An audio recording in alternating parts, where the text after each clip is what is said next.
Breaking news अवां सां share कयूं पिया। बलोचिस्तान जे इलाइक़े दकी में हथियारबंदनि तां 2 पोरियत क़तल थी विया आहिनि, 1 ज़ख़्मी बि थियो आहे।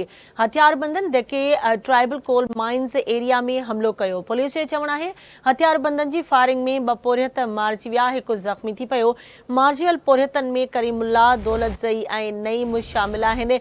पुलिस जो चवणु आहे ज़ख़्मी पोरियत जी सुञाणप फज़ल रहमान पुट अब्दुल गनी जे नाले सां थी आहे। मारिजियल पोरियतनि जा लाश ऐं ज़ख़्मी खे इस्पताल मुंतकिल कयो वियो आहे।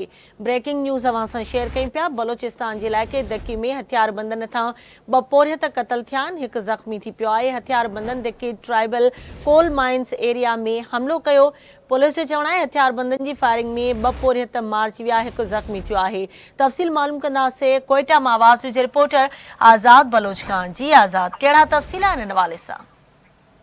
जी बिल्कुल ही बलोचिस्तान के दुखी वाले इलाके में ट्रायल कोर माइनर एरिया में अनजातल हथियारबंदनि कोयले खान अंदर हमलो करे दी है। फायरिंग के नतीजे में 2 पोरियत मारिजी विया, 1 ॼणो शख़्स ज़ख़्मी थी वियो है।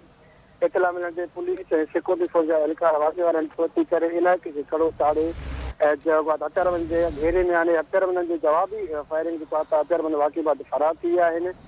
पुलिस जो चवणु आहे त कोयले खान अंदर उते कम करे रहिया पोरियत जंहिंजे मथां अनजातल हथियारबंदनि हमलो कयो, जंहिंजे नतीजे में 2 पोरियत मौके ते मारिजी विया आहिनि, 1 ॼणो शख़्स ज़ख़्मी थी वियो आहे। ऐं मारिजी वञण में जेको आहे अब्दुल करीम वाला दौलत ऐं नईमुल्ला वाला जलाद खान आहे, उनजो ज़ात आहे उहा मुलाख़िर सां तालुकात आहे। ज़ख़्मी जो फज़ल रहमान ऐं अब्दुल गनी नाले सां तौर थी आहे सुञाणप। पुलिस राब्तो करण ॿुधायो आहे त असां जेको आहे जवाबदार जी गिरफ़्तारी लाइ मुख़्तलिफ़ जॻहियुनि ते छापा हणी रहिया आहियूं, पर जवाबदार हिन वक़्तु फरार थी विया आहिनि। ऐं वाक़ई बाद जेको आहे इलाइक़े में सिक्योरिटी फोर्स ऐं जेको आहे पुलिस जी वॾी नफ़री ते मौजूदु आहे। जी ठीकु आहे, मुंहिंजी महिरबानी आज़ाद बलोच अपडेट करण जे लाइ।